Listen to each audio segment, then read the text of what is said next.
Bonjour à tous, donc je reprends les vidéos, ça fait presque un an que j'en ai pas fait, ça me fait très plaisir.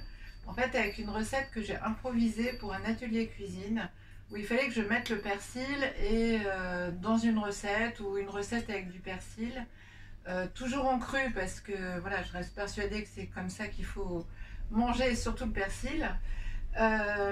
Et l'idée m'est venue un petit peu n'importe comment, ou on va dire soufflée par l'univers. Donc je l'ai reproduite à plusieurs reprises, donc maintenant j'arrive à bien doser. Donc en fait il faut un blender, il faut une botte de persil. Donc la botte de persil, vous le rincez bien, mais vous pouvez laisser un petit peu d'eau, c'est pas grave. On le coupe en trois, la botte de persil, et on la met là. Là je fais une petite variante aujourd'hui en mettant des fans de radis. Voilà, puisque toutes les fans sont mangeables et c'est un petit peu dommage de ne pas s'en servir. J'avais pas d'ail, donc j'ai pris de l'ail sauvage dans le jardin. Donc on a deux petites gousses d'ail sauvage. Du sel de l'Himalaya.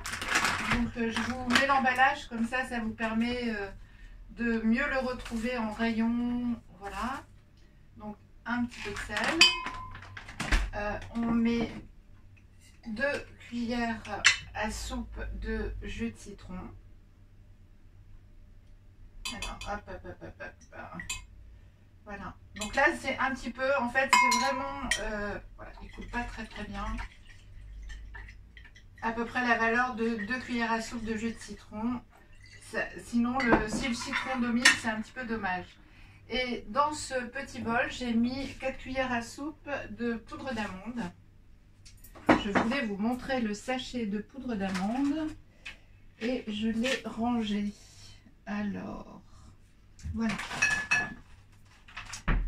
Idem, hein, magasin bio, poudre d'amande entière.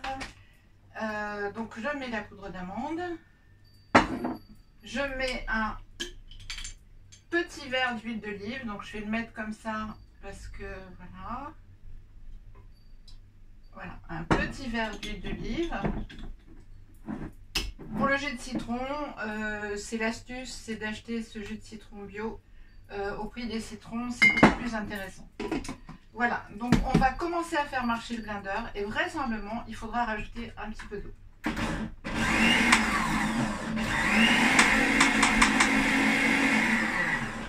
Voilà, donc on va rajouter un petit peu d'eau. Donc moi c'est une eau osmosée que je mets à dynamiser. Donc c'est pour ça que ce ne sont pas des bouteilles, c'est des bouteilles en verre. On va mettre à peu près la même valeur que l'huile d'olive.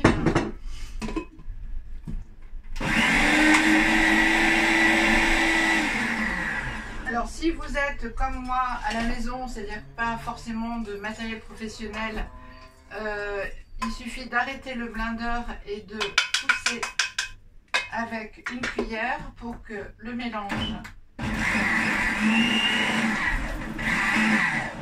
prenne bien.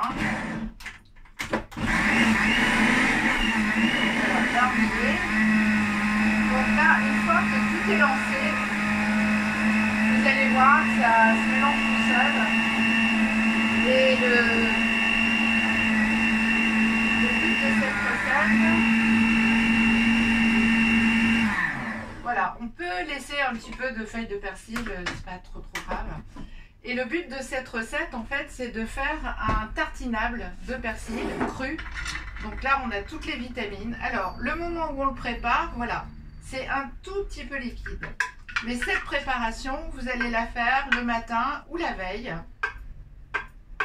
Voilà, on va avoir un gros bol de préparation. Et je vais vous montrer comme ça. Voilà, et cette préparation, en fait, avec la poudre d'amande va absorber l'eau que l'on a mise. Et ce mélange eau et huile va faire que c'est vraiment très onctueux. On a l'impression que c'est fait à base de crème, alors que pas du tout. Et cette préparation, elle va s'épaissir. Donc elle sera tout à fait prenable avec des chips ou des graissins pour l'apéritif. Et vous allez voir, c'est très rafraîchissant, très bon, plein de vitamines. Tout est parfait. Voilà, bon, bah, je vous dis à bientôt dans une autre vidéo sur des recettes un petit peu inédites, en cru.